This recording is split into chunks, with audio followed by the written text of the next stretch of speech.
Itariki 29 z'ukwa 10/2025 nibwo igihugu cya Tanzania cyagize gutya kisanga mu myigaragambyo ubwo abaturage bagiye mu mihanda bakigaragambya ndetse bagatwika zimwe muri ambasade zari muri icyo gihugu ubwo hari amatora atagenze neza. Iyi nkuru tugiye kuyigaruka hano ku Neza G, naho nge mugiye kubana ni Mr Nkusi nk'ibisanzwe. Ikaze.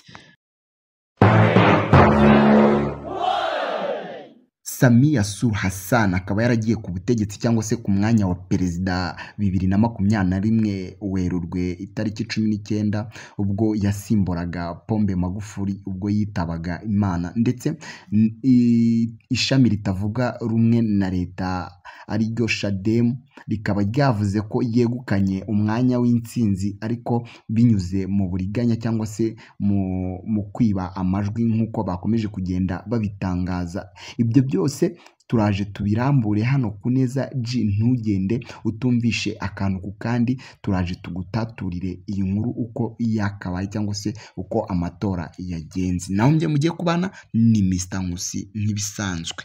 Hari ku munsi w'ejo itariki 29 z'ukwa 10 ubwo abaturage biraraga mu mihanda bagakora icyitwa imyigaragambyo, polisi nayo ikabahukamo ndetse n'ibyuka bijyana mu maso ubwo babibateraga kugira ngo barebe ko bahosha icyitwa imyigaragambyo cyangwa se abaturage bari biraye mu mihanda, ndetse ubwo abaturage batwikaga n'amamodoka agiye atandukanye n'ibintu